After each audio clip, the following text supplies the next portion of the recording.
Hola, buenos días a vosotros que estáis aquí y buenos días a quienes nos estáis. Buenos días a los que estáis aquí, ¿me oís? Los que estáis aquí. Y buenos días a quienes nos estáis viendo desde vuestras casas. Bien, hoy es el último día del curso 22-23. Leemos el libro comentamos de Morín y he visto Ramala, y con nosotros tenemos a Victoria Creiche, Ruiz Zorrilla. Digo Creiche Ruiz Zorrilla para que ya casi nos demos cuenta de que algo especial para nosotros. Efectivamente se apellida Creiche porque su padre es libanés y se apellida Ruiz Zorrilla porque su madre es española. Como me acaba de decir ahora, como tantos otros libaneses, que vino a España a estudiar medicina y luego aquí nació aquí en Madrid. Pero, por ejemplo, en el año 82, meses antes de los desastres de Sabra y Shatila, cuando su madre estaba allí, en Líbano, y yo creo que después de aquí, que ya no volvíamos. Bueno, Victoria es doctora en estudios genéticos de la Complutense, tiene un máster en enseñanza del español como lengua extranjera en la Universidad de Nebrija. Ha tenido estudios complementarios en Siria y en Líbano. Es profesora visitante en Minneapolis. Ahora, y es una actividad que a mí me porque entra un poco dentro de nuestro espíritu. Trabaja mucho. Entra en la imagen. Perdonar un momento, si podéis centrar un poquito en la imagen, porque corta, José Manuel nos... Ahí. Se entrecorta tu voz, José Manuel. Gracias.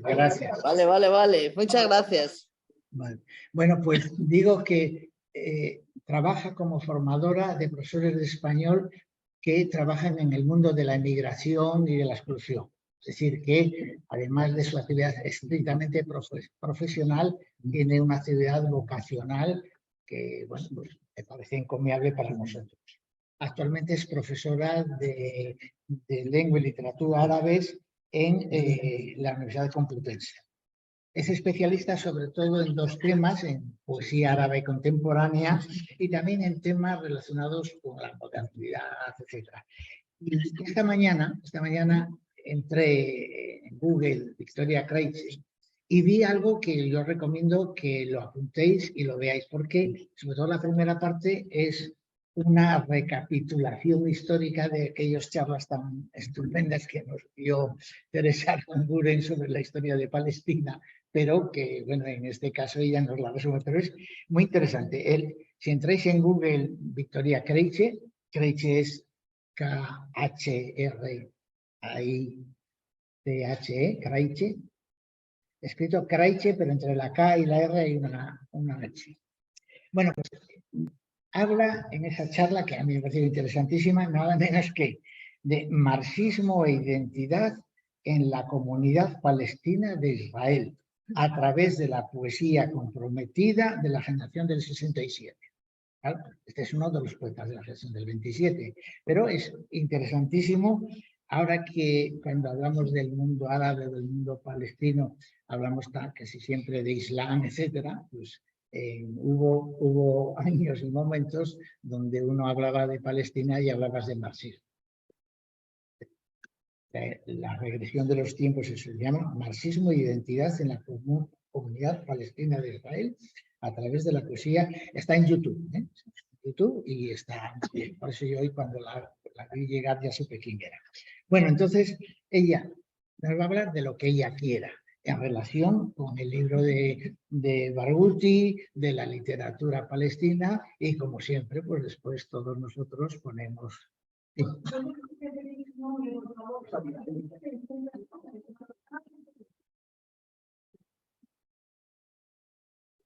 Soy yo.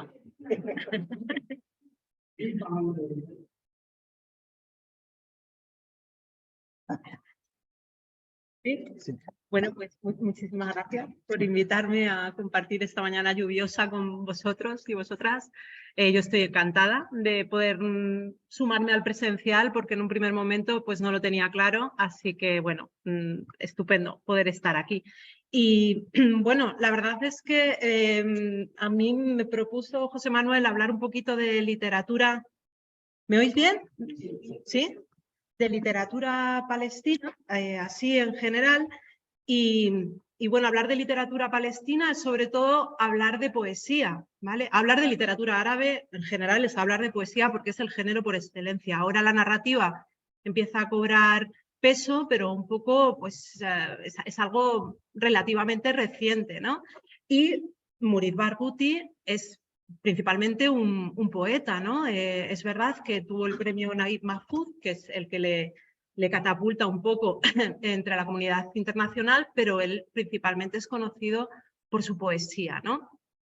Entonces, yo os voy a hablar un poquito de eso, de la poesía palestina y bueno, no sé muy bien, seguro que la mayor parte de vosotros pues tenéis estos datos muy frescos, pero bueno, le damos un repaso y entramos en materia, ¿no? Porque vamos a hablar principalmente de literatura de refugiados, pero a mí me gustaría que nos centrásemos en el origen de la poesía palestina de resistencia que está justamente en el interior de Israel, no fuera, ¿no? Comienza a surgir, a desarrollarse dentro pues, de las fronteras, si se pueden llamar así, de Israel. Bueno, desde finales de 1947 a principios de 1949, entre 700.000 y 900.000 palestinos se vieron desplazados. Eso supone el 55%, entre el 55 y el 65% de la población palestina de entonces.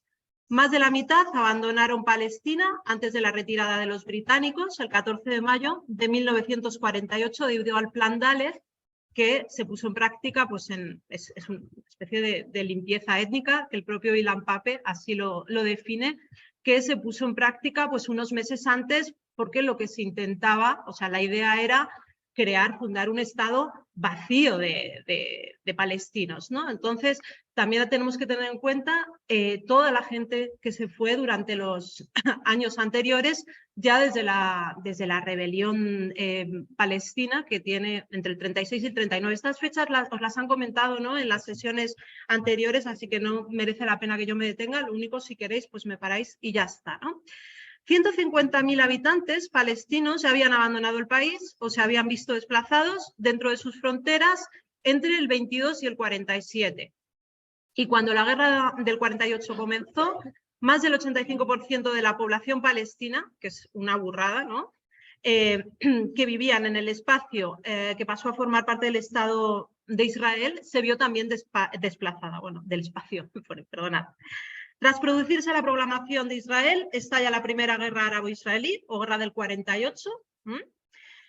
De los 850.000 palestinos que residían en los territorios que pasaron a formar parte de Israel, permanecieron 160.000 únicamente, ¿no? Y son en estos que nos vamos a fijar más adelante. Los 750.000 refugiados oficiales se repartieron entre los campos de la UNRWA, en Gaza, en Cisjordania y en los países vecinos, principalmente en Siria y Líbano, ¿no? En Siria muchos durante el 48, Líbano en el 67 pues, fue el principal país receptor. En la guerra de junio del 67, o guerra de los 6 días, Israel ocupó el Golán de Siria, Gaza, Cisjordania y la península de Sinaí, y 450.000 palestinos fueron desplazados. Y por último, pues comentar que la situación, como sabéis, sigue siendo asfixiante y produce pues que numerosos palestinos sigan saliendo y solicitando asilo en Europa, lo cual resulta para ellos relativamente fácil, porque ellos ya están reconocidos y están inscritos en la UNRWA como refugiados. Entonces, son caso de los solicitantes que vienen a España rápidamente, ¿no?, pues tienen su solicitud positiva. Aquí os he colocado unos mapas que seguro que ya habéis visto, quizás en otras sesiones, del territorio, ¿no?, antes del 46, el plan de la ONU en el 47, lo que se asignaba a cada parte, y luego entre 1949 y el 67, que es lo que va quedando, y por último en el año 2000, y actualmente pues tendríamos que poner toda esa manchita roja, habría que sembrarla de puntitos amarillos, que son las colonias, ¿no? O sea, ni siquiera ya estamos en ese punto, estamos en otro muy diferente.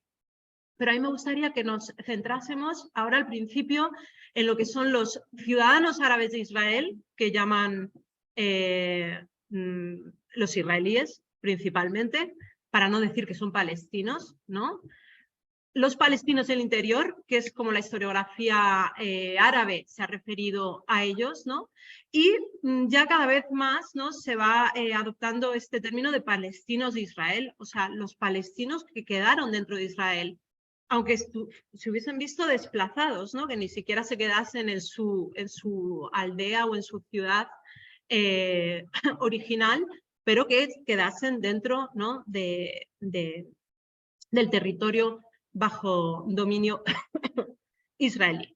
¿Vale? Perdonad que tengo una tos de esta alérgica, le traigo aquí un brebaje para no...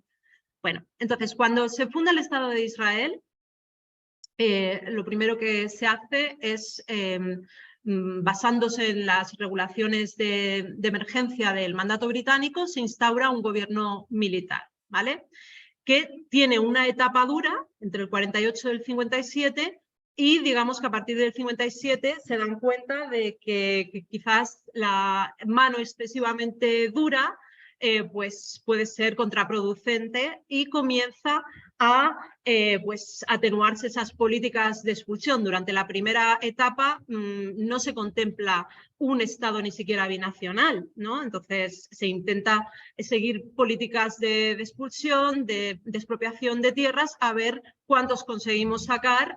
Y bueno, pues en el 57 ya empiezan a darse cuenta de que eso no va a ser posible, y intentan pues reforzar esa especificidad del árabe israelí. Por eso de árabes de Israel, árabes de Israel. ¿Por qué árabes de Israel? Palestinos de Israel, pero esa identidad se intenta negar, y es pues cuando se empieza pues bueno a ir un poquito separando, sobre todo con la cuestión de quién puede dentro de los palestinos de Israel hacer el servicio militar, que como sabéis pues era la manera de poder discriminar. Ya sabéis que sin servicio militar no se puede acceder a la mayor parte de los puestos de trabajo, y es la manera indirecta de discriminar a toda esa población palestina del interior, o como queremos llamarla. A mí personalmente pues ya me gusta que se vaya adoptando el término de palestinos de Israel.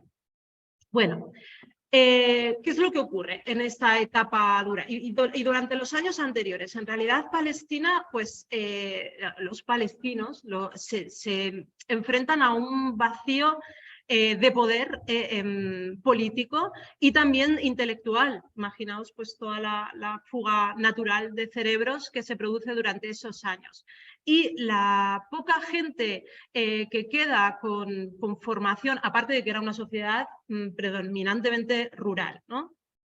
Entonces, la gente que queda al final es poca, ¿no?, con formación, y es curioso porque terminan pues haciendo todo, ¿no? La mayor parte de los escritores y poetas de la época son muy activos políticamente y han ocupado puestos de responsabilidad en partidos políticos, ¿no?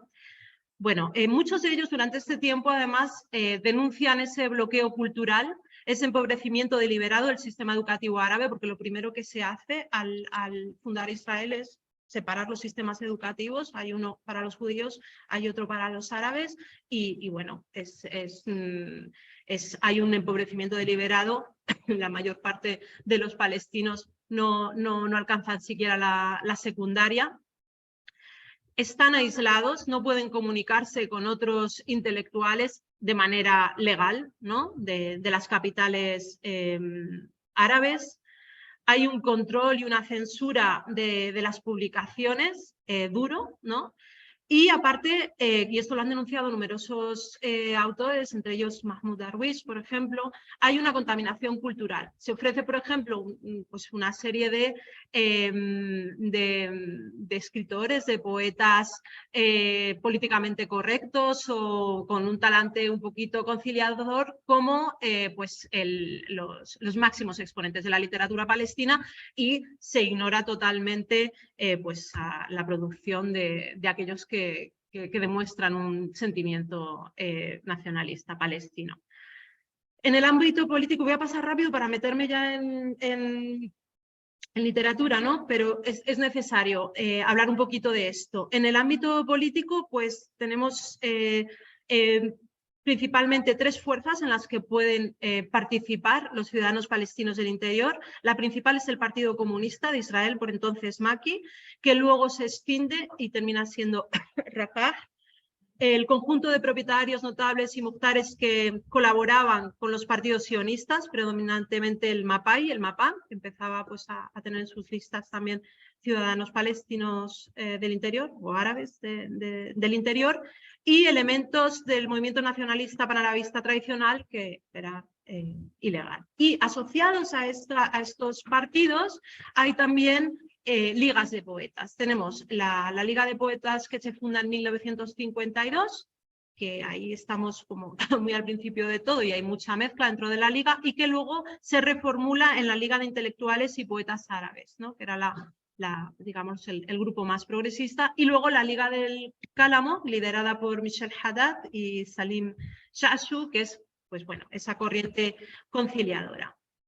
¿Por qué es importante? Bueno, tenemos que pensar que, aparte, como estamos bajo el gobierno militar, no sabemos muy bien lo que pasó en esas dos primeras décadas, ni en el ámbito asociativo, ni político, ni literario. Parece que no hay producción, pero también es que había muchísima censura, y aparte no tenemos acceso a la documentación. Es muy complicado. Ahora, por suerte, pues con Internet hay muchas cosas que han cambiado, pero ya no está de moda estudiar esto.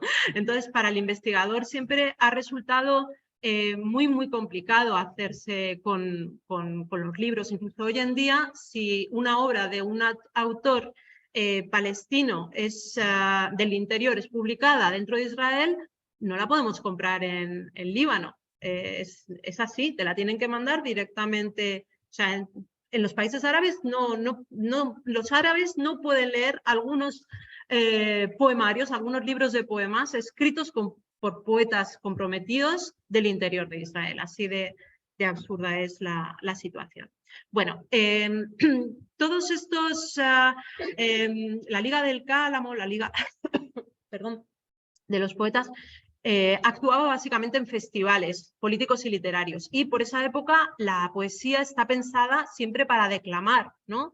Estos festivales literarios terminaban lógicamente convirtiéndose en manifestaciones, eran lugares de encuentro para charlar, para organizarse y reorganizarse política y culturalmente, ¿no? Y son muy importantes por eso.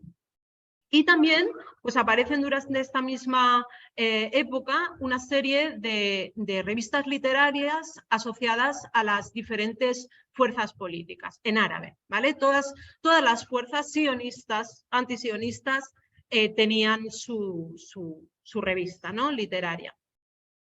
La más importante, ¿no? Lógicamente, para los poetas de la resistencia palestina, que todavía no se había en esta época declamado poemas muy explícitos, ¿no? En contra de la autoridad sionista, pues Al-Jarid y Al-Gad, que estaban ligadas al Partido Comunista, ¿no? Fueron las principales, y el periódico Al-Ittihad, que también publicaba sus poemas, sus relatos. Bueno. El Partido Comunista de Israel, ya sabéis que se extiende en el 65 y se extiende en un ala mayoritariamente árabe y antisionista, y en otra sionista, ¿no? Y la árabe antisionista, con miembros también que no eran árabes, pues se hace con la revista Al-Jadid, y es ahí donde van a aparecer los primeros poemas de la resistencia publicados, ¿no? Por precisamente estos poetas, los poetas del interior, que son lo que también se denomina generación del 67, o círculo de los poetas de la revista Al Jadid, o poetas de la resistencia palestina, o como queráis, que son 5 principalmente, luego hay otros poetas, lógicamente, de segunda fila. Tenemos bueno, en principio son los 4 señores, Salim Gibran, Samih Al-Qasem, Mahmoud Darwish, que seguramente conoceréis, y Tawfiq Zayat, que fue alcalde de Nazaret por el Partido Comunista desde principios de los 70 hasta su muerte en un accidente de coche en el 94, diputado de la Knesset. Samih Al-Qasem estuvo en España en un High Festival, ya no recuerdo cuándo, yo no sé si fue en el 2004, murió también pues, hace poco, en el 2014, y quizás pues, el más representativo es Mahmoud Darwish, ¿no? Que seguramente todos conoceréis. Fadwa Tuqan es la hermana de Ibrahim Tuqan, que era otro poeta muy importante de una época anterior, que ya denunció el plan sionista, y que en el 67, porque pensad que los poetas del interior no pudieron mantener comunicación con aquellos poetas que estaban en los territorios palestinos hasta que no se ocuparon estos territorios en el 67. En ese momento hay un encuentro entre Fadwa Tuqan y estos poetas, y Fadwa Tuqan, que hasta el momento pues, escribía una poesía pues, menos militante, a partir de esa época pues, da un giro, ¿no? En su manera de componer, ¿no? de escribir. Se encuentran un poquito en el 67, pero luego vuelve a incomunicarse a la gente, ¿no? y es así hasta hoy. En eso consiste también la ocupación. Bueno, aquí os pongo unas obras que son importantes, en primer lugar, porque son gracias a ellas que empezamos a conocer esta poesía. La primera de ellas, que se me ha olvidado traerla, pues la iba a enseñar, pero bueno, está en árabe, es la de Ghassan Kanafani, ¿vale? Que aparece en vuestra, es una persona que aparece en vuestra lectura, ¿no? Y en esta, es un librito pequeñito, ¿no? En esta obra no está traducida al español, ¿vale? Pero se basan Pedro Martínez Montávez y Mahmoud Sobh para escribir esta obra, que ahora luego os paso los libros, ¿no? Esta obra nosotros podemos presumir el arabismo español porque es la primera obra, bueno, hay otra que se publicó en Bagdad por una profesora palestina en inglés, ¿no? Pero digamos que es la primera antología publicada en Europa de poetas de la resistencia, y a partir de esa época, pues del 67, comienzan a darse a conocer. Pedro Martínez Montávez, sí, se puede pasar, aparecen pues estos poetas, estos 5 poetas y otros tantos, ¿no? Traducidos, también poetas del exilio. Y después, un año después, Abdellatif Lahabi en Francia publica otra antología que sí que está traducida al español, publicada, no sé si lo he puesto ahí, sí, en La Habana, y yo creo que la tenéis aquí en la EFI, si queréis, en la biblioteca de la EFI podéis encontrarla. Y esto pues ya, de segunda mano igual, si queréis haceros poner en las bibliotecas está, ¿vale? Bueno, luego lo que queráis. Entonces, el círculo de la revista Al Jadid, digamos que es el impulsor de la poesía de resistencia palestina. ¿De qué va a hablarnos? Pues de lo que se va a hablar siempre en literatura palestina, en poesía palestina, si acaso va a cambiar un poquito el talante o cómo se enfrenta uno a la problemática, ¿no? Digamos que los poetas del interior, que viven pues muy de cerca la ocupación al principio, tened en cuenta pues que los del exterior pasan a ser el interior en el 67. En un primer momento Fadwa Tuqan no es una poeta del interior, pero luego, claro, una vez que son ocupados ya son del interior también, ¿no? Entonces, la manera de enfrentarse y de ver las cosas es muy cercana, ¿no? Van a hablar de la cuestión palestina y del compromiso, de la identidad nacional palestina, del otro, de la opresión por parte de las autoridades israelíes, que es muy directa, de la lucha, la resistencia, el sacrificio, el exilio de los otros, los ausentes. Van a hablar de los ausentes, de los que se han ido, porque ellos se han podido quedar, ¿no? Mientras que los poetas del exilio, pues mucho a la tierra, al estar vagabundeando por el mundo, etcétera, ¿no? Bueno, yo os he montado aquí, a ver si consigo, porque no sé, no veo el cursor. Lo que yo pensaba era poneros el audio en árabe para que oyeseis cómo declamaba Mahmoud Darwish el poema y pudieseis también leerlo. Yo creo que puedo. Sí, sí, me ha hecho caso.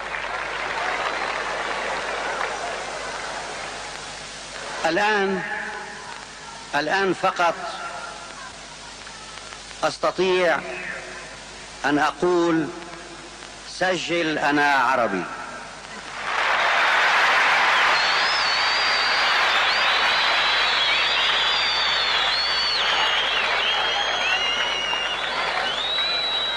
سجل أنا عربي ورقم بطاقتي 50,000 وأطفالي 8 وتاسعهم سيأتي بعد صيف فهل تغضب؟ سجل أنا عربي وأعمل مع رفاق الكدح في محجر وأطفالي 8 أسل لهم رغيف الخبز والأثواب والدفتر من الصخر ولا أتوسل الصدقات من بابك ولا أصغر أمام بلاط أعتابك فهل تغضب؟ سجل أنا عربي أنا. Bueno, os lo corto porque es que además no he dicho, me he confundido yo en el corta y pega, lo siento, y es solamente un fragmento del poema, pero lo tenéis por ahí y es muy bonito. Si queréis, pues lo leemos después. Yo de todas formas os voy a leer directamente algunos que he traído otros poetas, ¿no? Los poetas del exilio. Aquí tengo un poco la chuleta porque como todos han estado en tantos países diferentes, tenemos los principales son estos 5 que aparecen. El primero de todos, también por edad, es Abdelkarim Al-Karmi, más conocido por Abu Salma, que sale en vuestro, ¿no os acordáis? En vuestra lectura, sé que son muchos nombres. Este es el que en un encuentro le dice, ¿cómo voy a pensar en un nombre bonito yo para tu hijo si luego le vamos a plantar pulga detrás? ¿No? Es este, es un poeta que bueno, sirvió un poquito como de maestro, ¿no? de esa generación. Él se exilió en Damasco y fue profesor allí y trabajó en el Ministerio de Información, ¿no? Pero ya escribe mucho durante el mandato, igual que Ibrahim Tuqan, que os había dicho que era el hermano de Fadwa, ¿no? Tenemos ahí a la izquierda a Rashid Hussein, que nace en Rashid Hussein, donde está, no me acuerdo yo dónde nace ahora mismo, pero él militó en el MAPAM, era una persona, pues bueno, bastante, digamos, pues no muy explícita en su compromiso, aunque tampoco nadie se lo ha negado, pero intentaba, pues tendía a la moderación. Estaba casado además con una judía israelí y estuvo la mayor parte, yo creo, de su vida, después de estar un tiempo en Damasco, en Nueva York. ¿De acuerdo? Allí trabajó de traductor de árabe y hebreo. Mucha de su obra la tradujo él mismo al hebreo. Tenemos también a Harun Hashem Rashid, me falta una S ahí, Hashem. Él es de Gaza y pues terminó en el Cairo, ¿no? También escribe teatro. Y Ahmad Dahbur, ¿no? que ha muerto hace bien poquito, ¿no? y vivió principalmente en Damasco su exilio, aunque volvió al final bueno, de su vida a Ramallah, ¿no? Es de los que pudo regresar, ¿no? Por último, a Muin Abseso, que os voy a leer un fragmento de un poema para que veáis pues un poquito cuál es quizás la postura menos explícita, menos militante de los poetas del exilio, ¿no? Que en un primer momento, pues Ghassan Kanafani en su obra él mismo dice que enmudecieron, tardaron en reaccionar, ¿no? Como la mayor parte de los palestinos que estuvieron fuera. Deciros que el poema de antes de Mahmoud Darwish es un poema que lo conoce, todos los árabes conocen ese poema, pero que a él ya no le gustaba recitar. Es un poema de juventud, de su primer poemario, creo que es un poema del 64, que le pedían continuamente, y algunas veces él se molestaba en las veladas poéticas, que declamase y no quería, ¿no? Las veladas poéticas en el mundo árabe, además con poetas de este tipo, son como conciertos de rock, o sea, son súper animadas, ¿no? La gente como que se emociona mucho. Luego, si da tiempo, os pongo un poquito de un poema que recita el hijo de Murid Barghouti, también, que es un poeta bien importante también. Bueno, os lo leo, ¿no? Yo no estoy muy acostumbrada a leer poesía, pero os lo leo, ¿vale? Ay, corazón, llévame en tus vuelos. Allí hay una ventana que no se manchó de negro, con el relámpago que quemó mi patria. Una viña que sueña que recojo sus frutos, que recoges. Ay, patria, ¿a quién tengo yo? ¿A quién tengo por un trago de relámpago de tus nubes y un pedazo de trueno? Si se hubieran juntado todos tus ríos en mi copa, habría gritado y saltado dentro, de sed de tus ojos, al sol. ¿Vale? Ya vais a ver, y lo habéis visto en la obra de Murid Barghouti, cómo es constante esa referencia a la tierra, a los frutos que da la tierra. Están todo el rato hablando de pan, de tomillo, de higos, de todo lo que, ¿no? que da la tierra, y del café, ¿no? Y de cómo se hace el café. Voy de tiempo, me estoy pasando, ¿no? Ya voy terminando. Aquí, sí, no, yo voy rápido. Algunos poetas, pensadores y artistas palestinos en el exilio: Ghassan Kanafani, que aparece en la obra que habéis leído, que es un importante periodista. Ya veis que gracias a él y a que saca clandestinamente toda esa información, conocemos a los poetas de la resistencia a partir del 67. Él estuvo la mayor parte del tiempo después de su exilio en Líbano, en Beirut, y allí fue asesinado en el año 72 en un atentado bomba junto a su sobrina, creo que era su sobrina. Tenemos a Edward Said, que su familia sale, yo creo, ya en el 47, porque era una familia pues que acomodada, pudo salir, y Edward Said se trasladó en un primer momento al Cairo, del Cairo a Estados Unidos. Es el autor de Orientalismo, no sé si habéis alguno leído Orientalismo, claro que sí.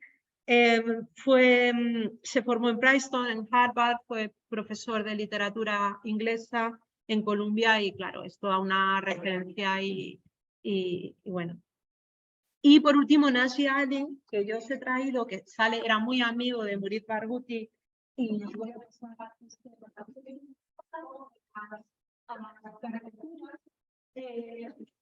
amigos, Murid y él en Kuwait, el tiempo que viven en Kuwait.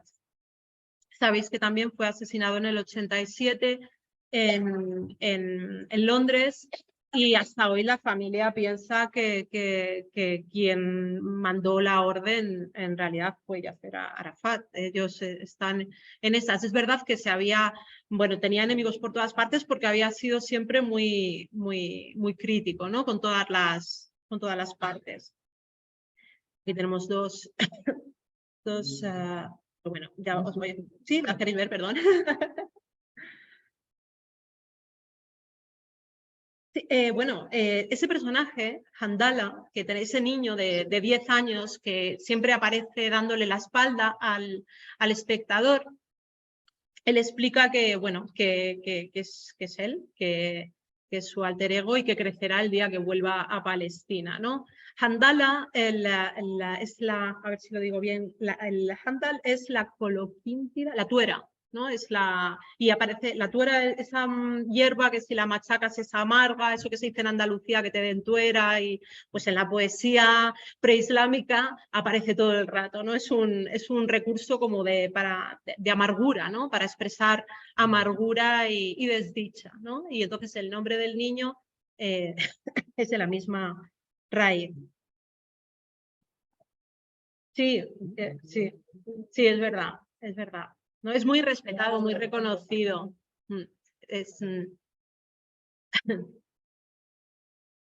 Bueno. Y por último, pues nuevas voces. Ya hay un cambio de actitud en la poesía palestina, que es mucho ya más intimista, ya más poesía del yo, menos del nosotros, menos los héroes ya se han caído, ya no hace falta tener que decir todo el rato que las cosas van a salir bien o que vamos a triunfar. Y estas son pues 3 figuras representativas. Tenemos a Ghassan Saptan, que también ha estado, yo creo, en España, en los festivales, el High Festival, Ival de Medellín, a Murid Barghouti, que tiene 2 libros de poemas, yo traigo uno de ellos que ahora os lo paso, ya traducidos al español, una antología traducida, y su hijo Tamim, que es muy famoso en el mundo árabe. Sabéis que en el mundo árabe hay concursos como estos de tipo Operación Triunfo, pero de poesía, porque es un género súper importante. Hay uno que es Príncipe de Poetas, que él concursó, y os voy a poner un trocito de uno de sus poemas, de su actuación, para que veáis un poco el ambiente, ¿no? El poema se titula en Jerusalén, ¿vale? A ver si... Porque tengo que poner el cursor encima de... No. ¿Cómo? Ah, pero es que no veo el... No, pero no veo el... ¿Tú lo ves? En la foto de él. Ah, ahí lo vemos. Vale, perfecto. Vale, esto tenía truco. Lo que no sé si desde casa me tienen que decir si les va a salir el enlace a YouTube. Ay, ¿qué pasa aquí? A ver, un momento, que nos hemos quedado aquí colgados, creo. No, tengo que cerrar. Tengo que dejar de compartir, pero no puedo. Sale la voz, ¿vale? No, yo lo veo. No pasa nada. عن الدار قانون الأعادي وسورها فقلت لنفسي ربما هي نعمة فماذا ترى في القدس حين تزورها ترى كل ما لا تستطيع احتماله إذا ما بدت من جانب الدرب دورها وما كل نفس حين تلقى حبيبها تسر ولا كل الغياب يضيرها فإن سرها. Es un estadio, es enorme, está lleno de gente y con las cameras y... وما كل نفس حين تلقى حبيبها no sé تسر dónde se ولا celebró. كل الغياب Ahora mismo no te يضيرها sé فإن decir. سرها قبل الفراق لقاؤه فليس بمأمون عليها سرورها. A ver, un momento, que ya voy a poder compartir con vosotros.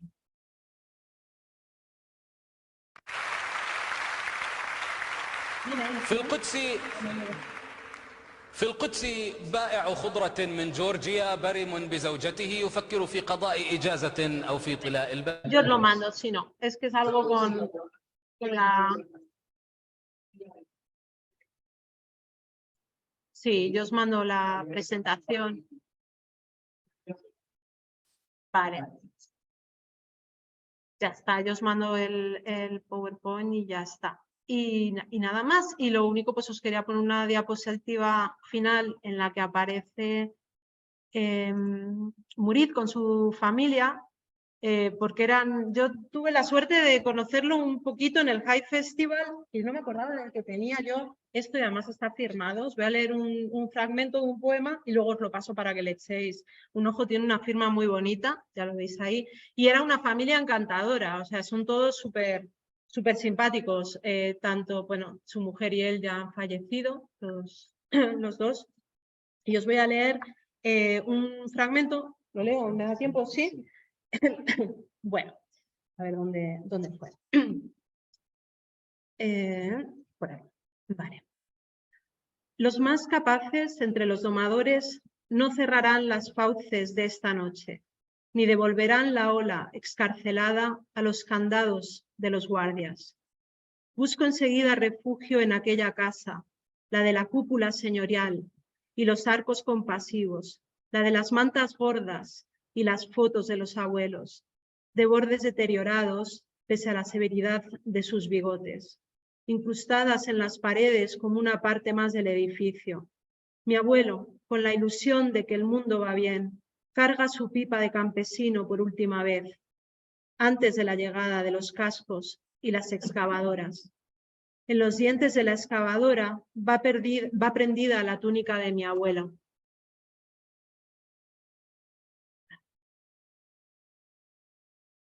Retrocede unos metros, vomita la carga de escombros y vuelve a llenar su cuchara enorme, de lo que nunca la sacia. 20 veces, va y viene la excavadora con la túnica de mi abuelo prendida de ella. Cuando se despojó la polvareda de la casa que ahí había, clavando la mirada en el nuevo vacío, vi a mi abuelo vestido con su túnica.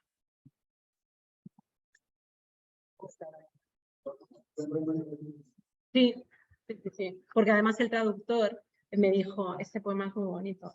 O sea, venía también escogido. Bueno, pues eso es todo. Yo ya no os cuento nada más, que ya os he contado bastante y le he quitado mucho tiempo a José María. Si queréis. Hola, buenos días. Soy Soja. ¿Qué tal? Ah, hola, Soja. Ah, ¿Qué tal? ¿Cómo estás? Espera, porque es que tenía cosas en la universidad y no me pude unir antes. Pero la he escuchado a Victoria y estoy segura de que ha dado una charla maravillosa.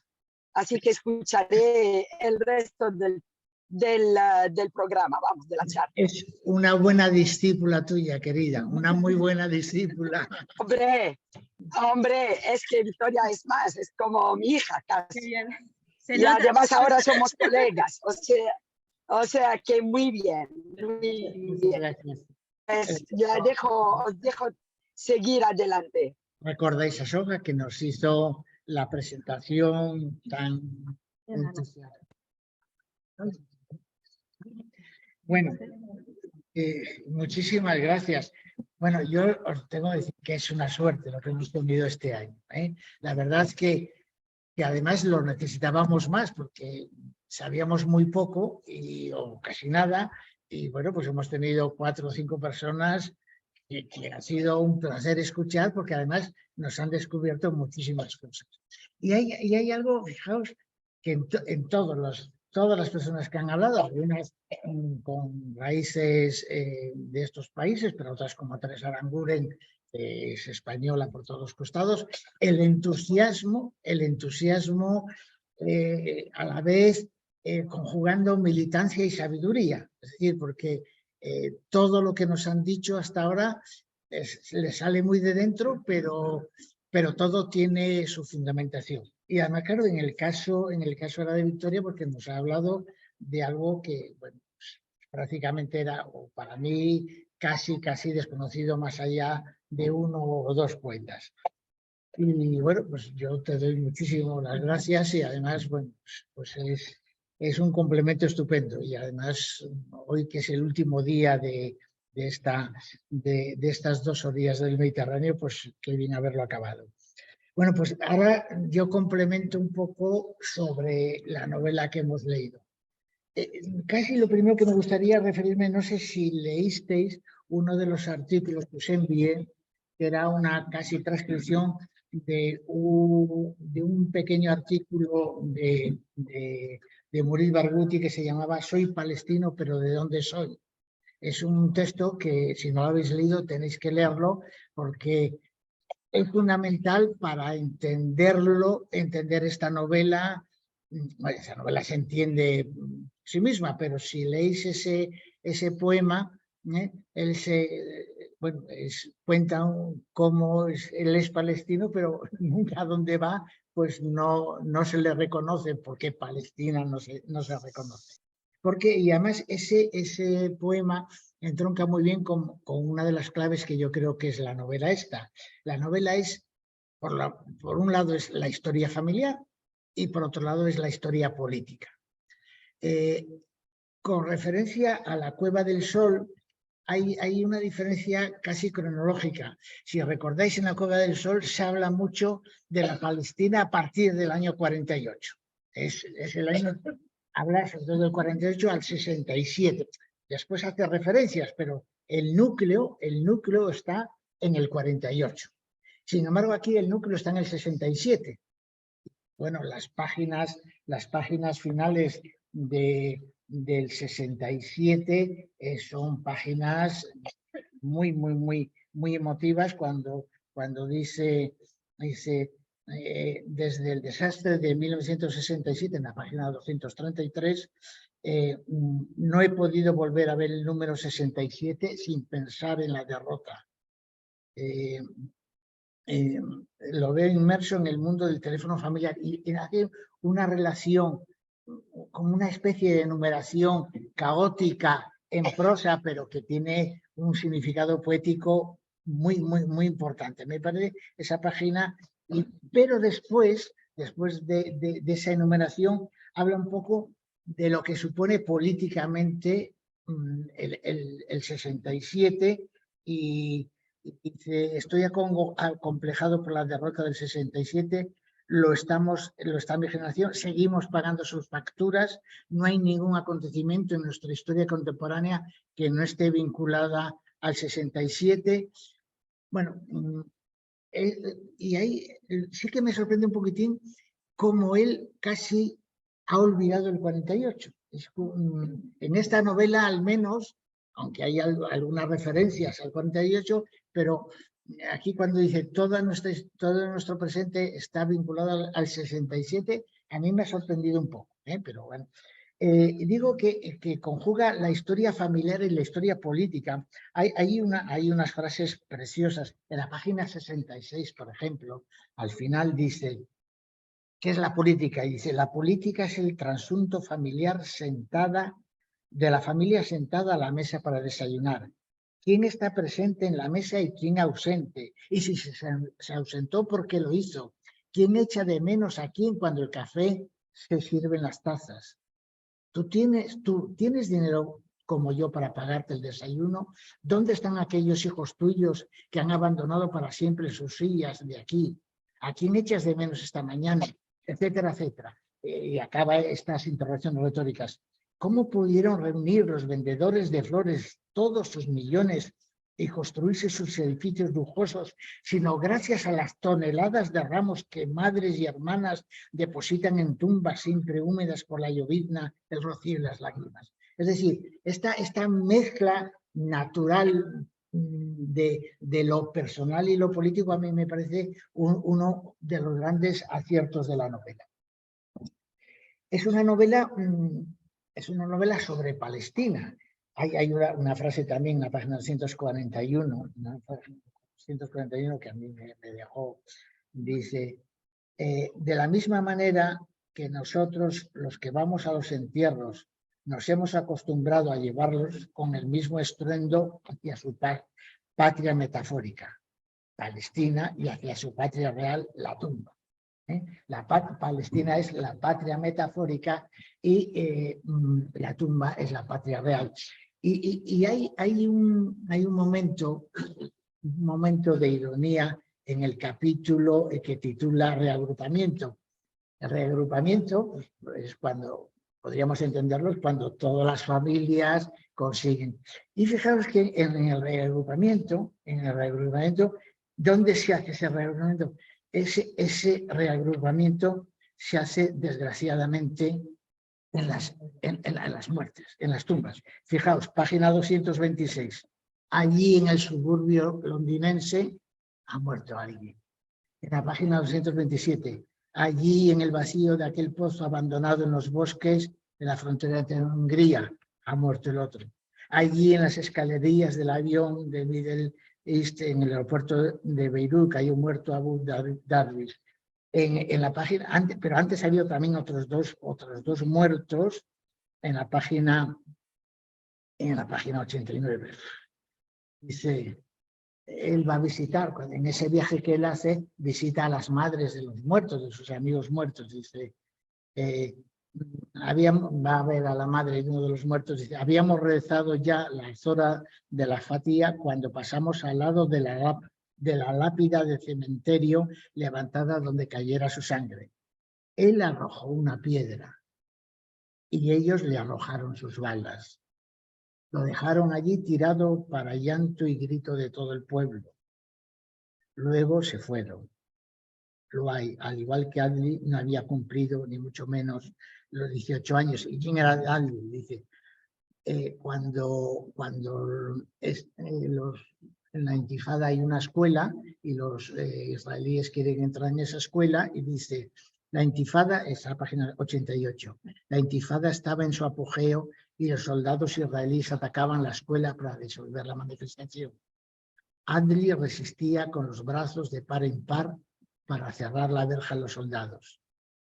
Una bala en el pecho, una bala en la cabeza, sangre sobre el hierro de la verja, sobre la hierba y las camisas de los compañeros de clase que lo llevaron a su muerte. Es decir, ese agrupamiento, ese reagrupamiento son las tumbas repartidas por todo el mundo, porque la novela es palestina, pero la novela es el exilio. La novela es el exilio. Al exilio le dedica muchas páginas.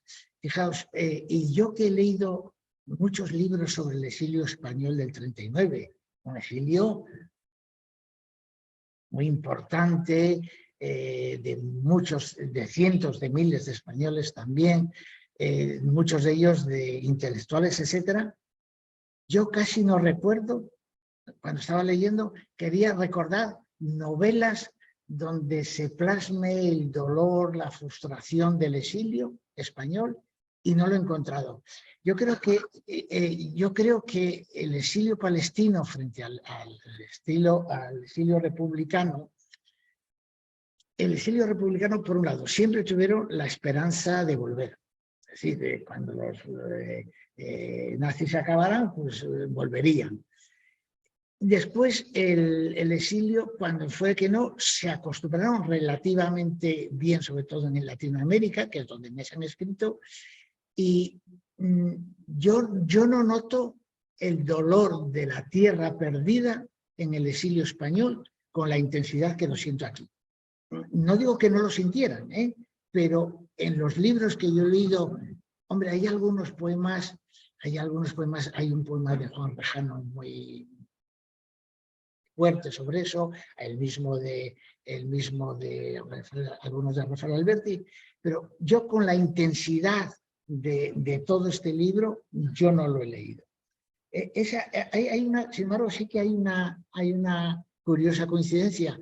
Él comenta, no sé si en la página en 90, me parece que él se lleva la canción. Me recordó el poema de León Felipe.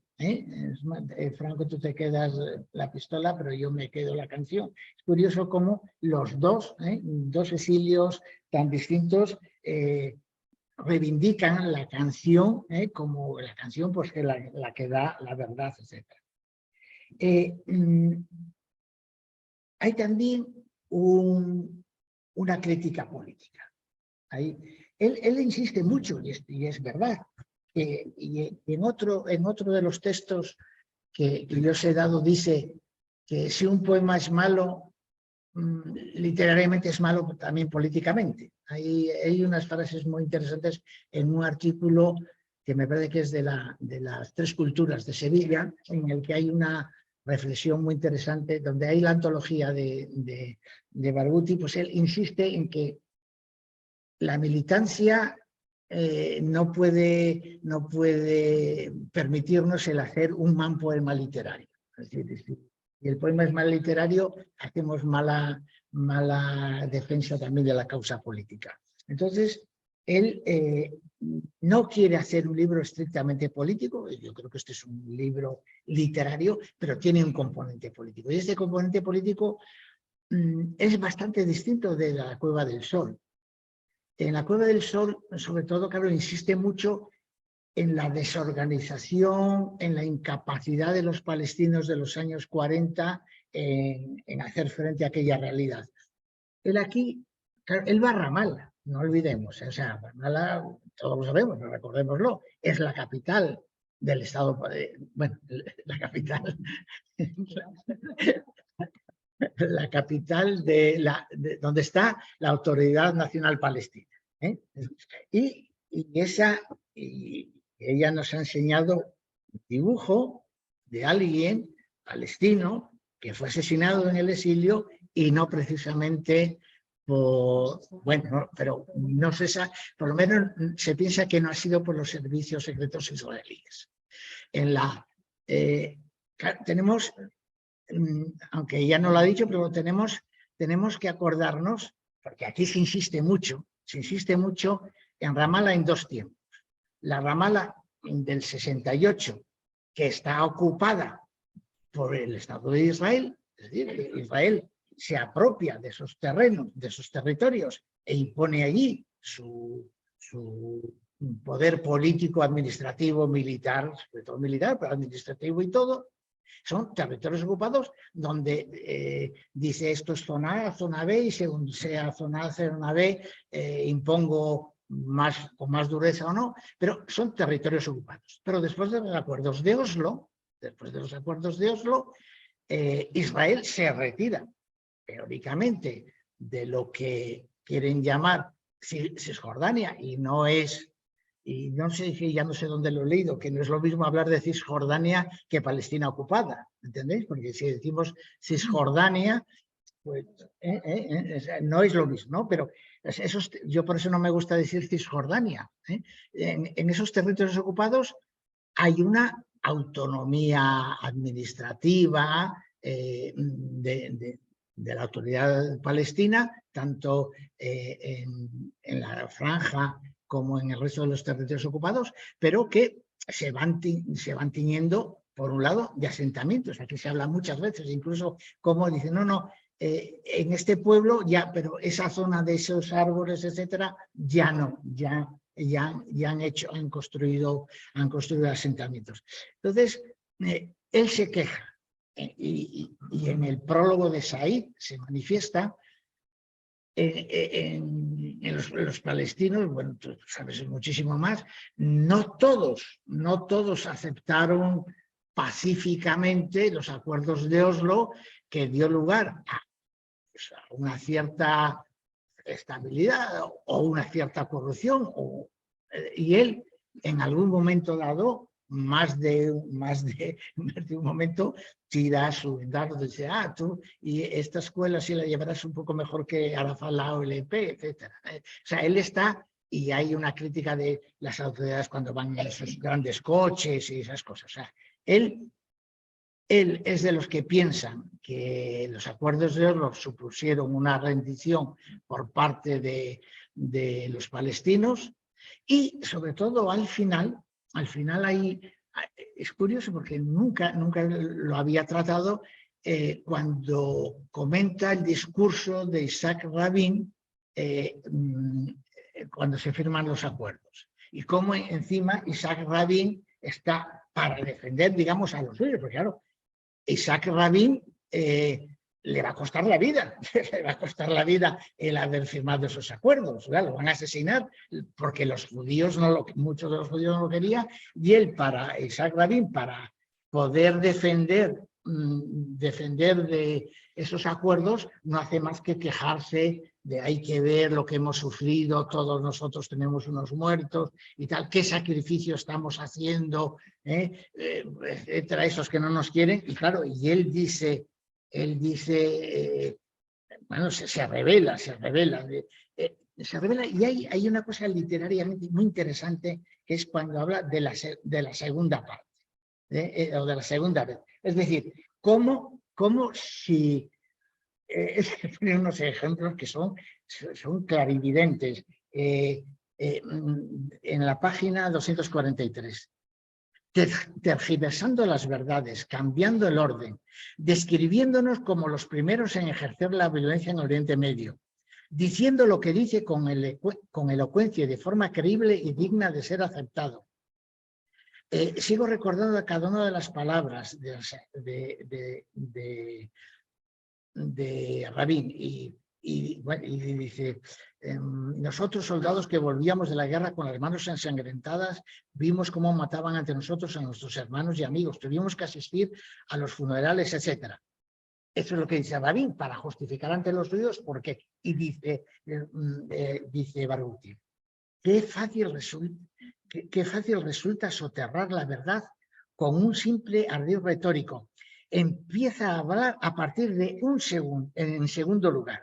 Sí, eso es lo que hizo Rabin, obviar lo que había ocurrido en primer lugar. Basta con que empieces el discurso a partir del después, del segundo lugar, para darle la vuelta al mundo. Comienza tu relato por un segundo término, por las flechas de los pieles rojas, por ejemplo, y verás cómo aquellas se convierten en causa criminal y las escopetas de los blancos en víctimas inocentes. Basta con que te saltes la primera parte ante el enojo del negro contra el blanco, para que el enojo del negro contra el blanco sea visto como un acto de barbarie. No hace falta más que pasar a la segunda parte para hacer de Gandhi responsable de la desgracia de los británicos, para convertir la arrasada Vietnam en algo nocivo para la humanidad del Napa, para que las canciones de Víctor Jara sean motivo de vergüenza y oprobio y no las balas de Pinochet que a miles abatieron en el Estadio de Fútbol de Santiago. Basta con que empieces por en un segundo lugar para que mi abuela, un ata, pase a desempeñar la función de criminal y haré el salón de la víctima. Me parece una reflexión política extraordinaria. Y termino recordando aquello, no sé si leíste en el Ideas de este fin de semana un artículo de Grossman. Grossman y Amos Oz han sido los grandes intelectuales judíos comprensivos con el mundo, entre comillas, pero en el libro de Grossman, de Amos Oz, como ya vimos en ese artículo, y aquí habla mucho, o sea, las limitaciones que tienen los judíos más avanzados para entender la causa palestina. Hay una anécdota muy bonita en la novela, cuando él está en Austria, en un congreso, está sentado y de repente le llaman por teléfono y se levanta y cuando vuelve hay una judía ocupando su sitio y dice la breve judía, jope, os ocupamos los territorios hasta en Austria. Pero esa mujer que es capaz de hacer esa broma y comprender, cuando él en un momento determinado después le hace alguna pregunta de cuál es nuestra tierra, la otra se escabulle porque no quiere. Bien, ya dejamos para que, no sé, quizás tú antes de pedir la palabra, ¿quieres decir algo sobre la novela? No, yo, o sea, creo que me imagino que la novela, yo querría preguntarles a ellos, prefiero que si va a haber a mí me gustaría saber qué es lo que más les ha gustado quizás de la novela o les ha resultado también complicado. Me imagino que quizás tantos nombres o cómo de ajena cómo de ajena han leído esta novela. Porque es complicado, una novela de estas características, además tan íntima, ¿no? Mantener la atención, yo me imagino, sobre todo al principio, sin poder contar con todo ese bagaje, a lo mejor que ayude. A mí me lo parece, vamos, o sea, por lo menos.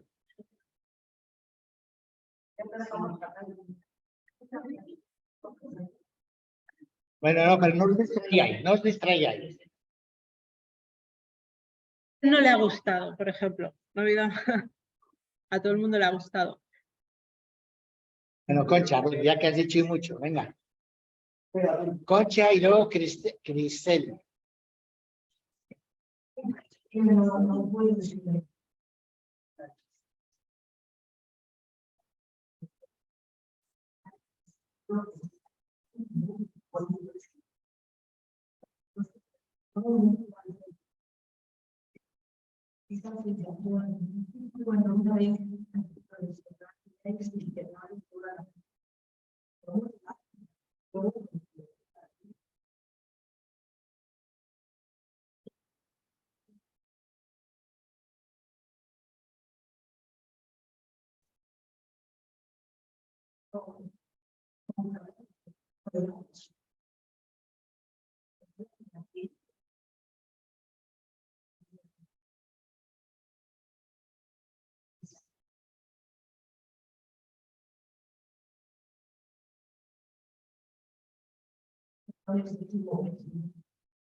Cristelia, pasáis el...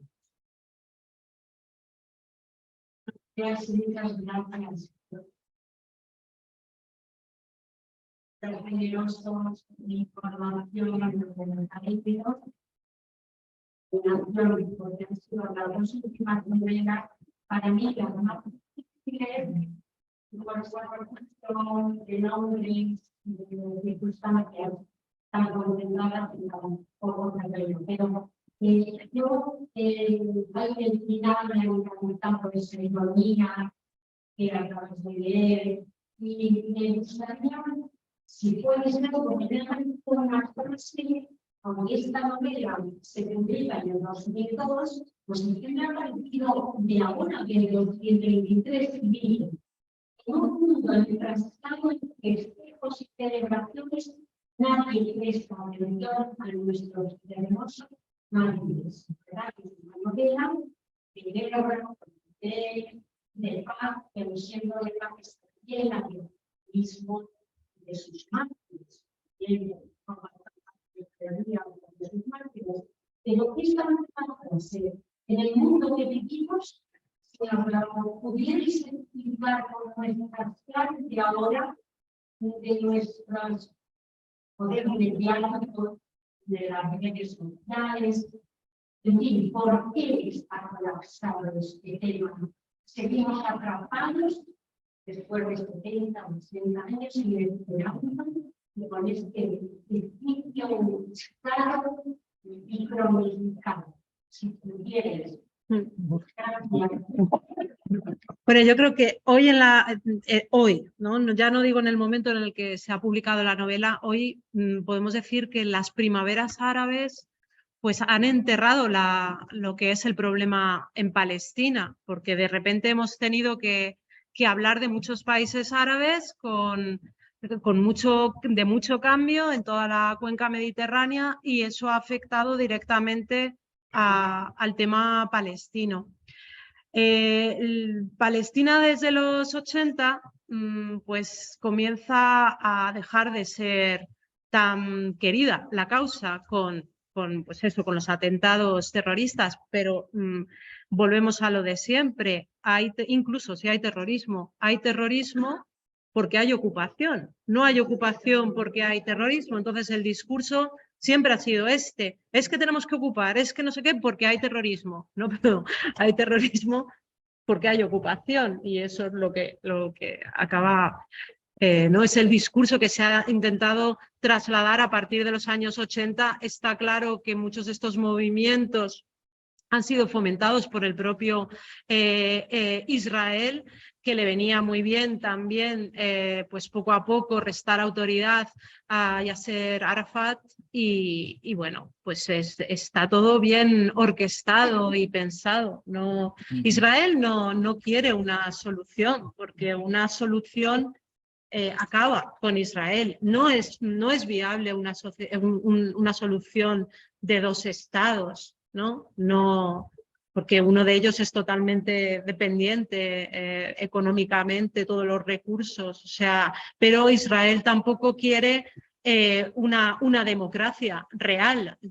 Presume mucho de que es la única democracia de Oriente Próximo, pero bueno, no nos equivoquemos, lo que siempre se dice, los árabes de Israel no tienen nacionalidad israelí, tienen ciudadanía. En cualquier momento se pueden ir fuera, o sea, es un Estado que para ser nacional de ese Estado lo primero que tienes que ser es judío, entonces ya partiendo de ahí no puede ser una democracia, ¿no? Pero a pesar de eso, pues es fuerte, ¿no? Y tenemos a Hollywood también a su favor, entonces hay muchas cosas que poco a poco van enterrando la causa palestina y haciendo malas.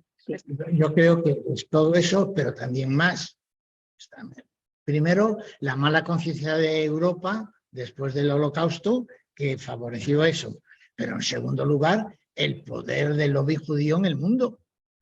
Es decir, que todo el mundo estamos dispuestos a decir que Putin es el mayor asesino de la historia porque ocupa unos pocos territorios, pero que a Israel, que ocupa, tiene un régimen de apartheid, o sea, que lo tiene, le tenemos un Eurovisión en las ligas europeas de fútbol, etcétera, etcétera. Es decir, que hay un lobby que hace que eso. Y efectivamente, la propia incapacidad, eso unido a que los países árabes cuando intentaron ayudar a los palestinos o lo hicieron con torpeza o lo hicieron con maldad como Jordania cuando les expulsó y les mató, o con torpeza cuando antes de empezar una guerra les tiran todos los aviones ya. La desunión de los países árabes les ha dejado muy tocados. Lo que tú has dicho de la intifada les ha relegado más. Y entonces, en esas condiciones, los palestinos no han sabido encontrar una vía. Aquí habla muchas veces de vamos de derrota en derrota, y los acuerdos que en algunos momentos han servido para hacer menos dura la ocupación están vistos por otros como una abdicación. Entonces, yo creo que la historia, si sigue, no sé lo que será de Palestina, pero lo que nosotros vayamos a ver, no, tú eres más joven, los que ya casi todos que estamos aquí, nos vamos a morir sin una solución, y al contrario, día a día, o sea, mes a mes, año a año, Israel está impulsando más la inviabilidad de Palestina. Yo soy, si cuando se escribe esto en el 97 era difícil, yo ahora soy todavía mucho más escéptico, mucho más.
Además por las carreteras, ¿no?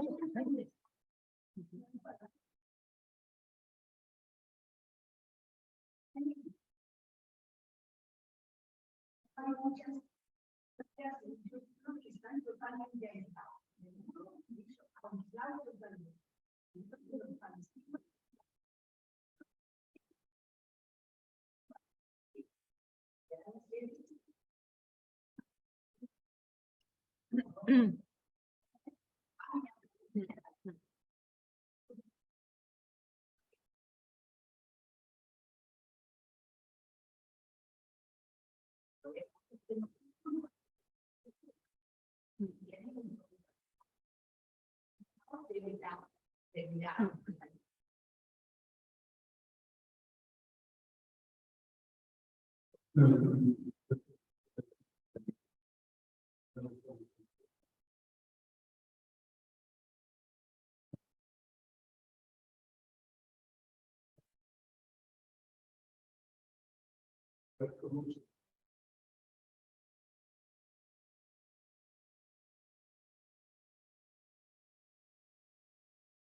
Termino de hablar.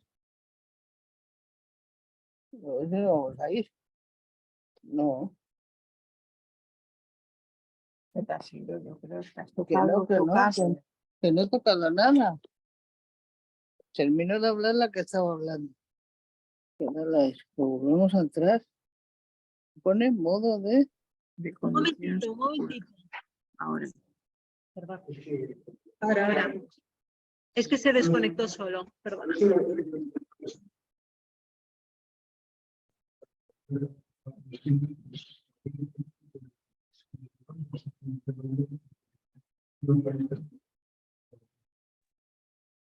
La situación de los palestinos es bastante diferente de... Así, la situación de los palestinos es bastante diferente de un país a otro. ¿no? En Siria, por ejemplo, en Jordania se les nacionaliza, ¿no? En Siria están bastante bien, en el Líbano no. En el Líbano están en una situación bastante precaria, no puede nacionalizarse, esto es un tema político también porque el Líbano es un país confesional, entonces pues si nacionalizamos a todos los palestinos, descompensamos determinadas confesiones, ¿no? Entonces, la situación es mucho peor, ¿no? Por ejemplo, no tienen legalmente acceso a la educación pública, es la UNRWA, la Agencia de las Naciones Unidas, que se ocupa de su educación, ni a tener propiedad privada, aunque luego haya maneras, ¿no? de tener una casa en propiedad, pero legalmente y directamente no. Entonces, aparte que, bueno, han estado implicados en la guerra civil libanesa, entonces es una comunidad que es bastante querida, por decirlo de alguna manera, parte de la población libanesa, toda su lógica también. Las guerras todo el mundo tiene su pedacito de verdad. Yo no veo los micrófonos. Yo estoy silenciando, pero nada, ya había, no sé si he contestado a la pregunta. Es muy dispar la situación. Muchos, por ejemplo, de los que están en Líbano terminan intentando salir a Europa, ¿no? Entonces, muchos, por ejemplo, de los que hemos tenido aquí o vienen de Jordania o vienen de Líbano, solicitando asilo, y ya, si están inscritos en la UNRWA, rápidamente se les da su tarjeta de protección internacional y uno menos que vuelve. Así, desde eso.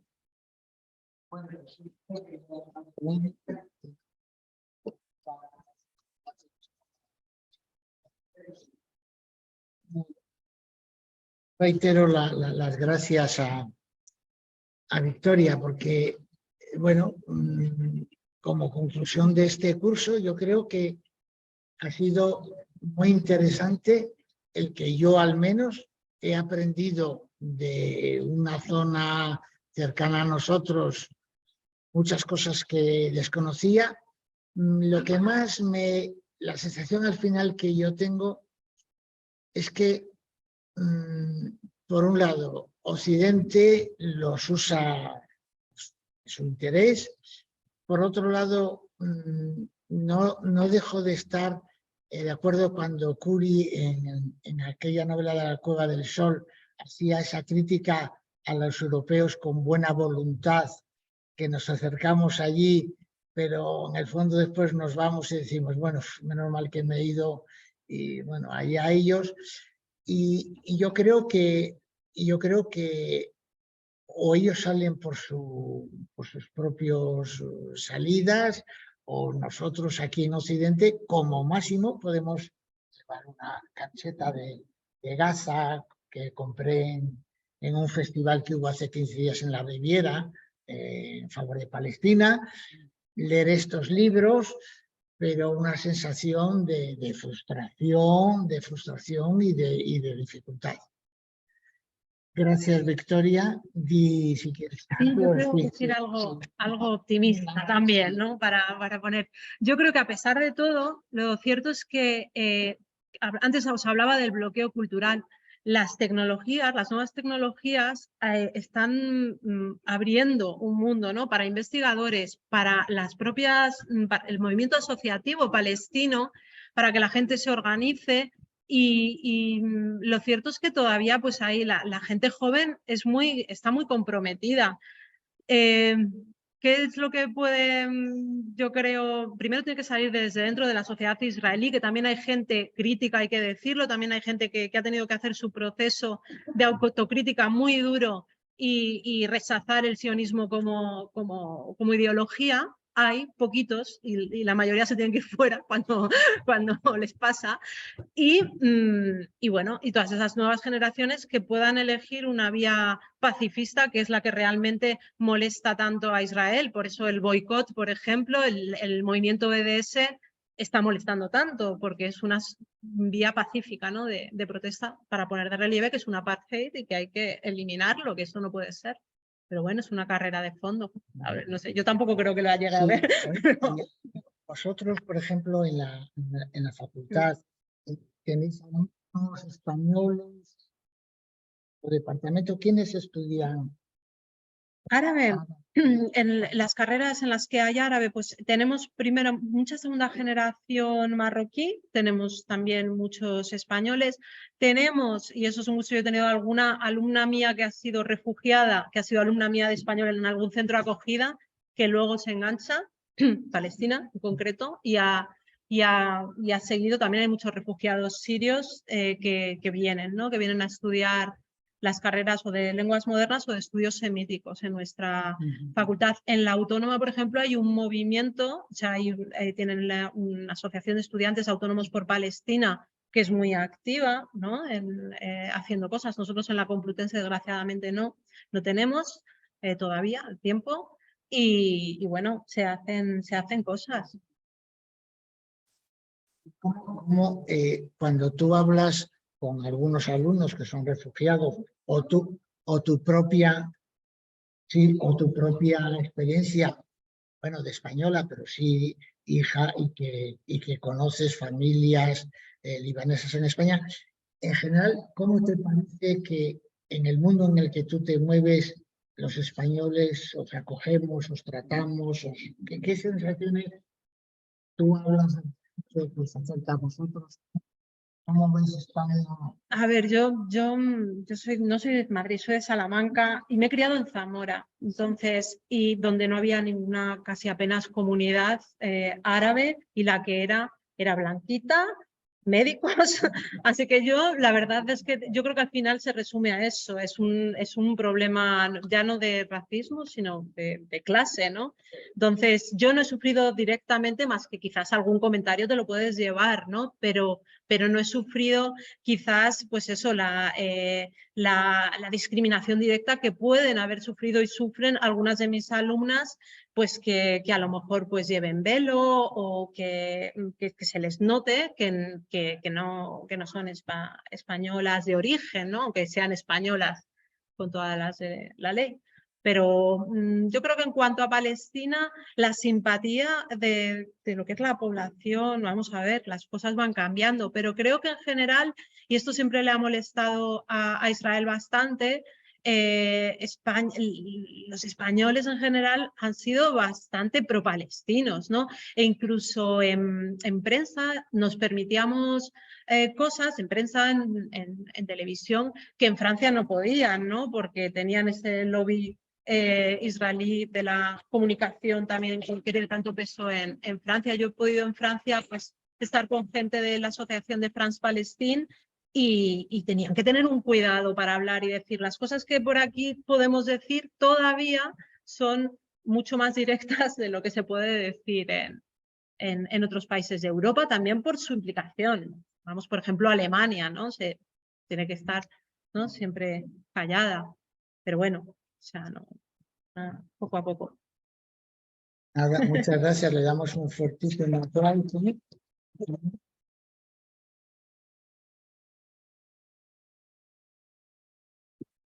Y yo la acompañé un poco con Lucinda. No hace falta.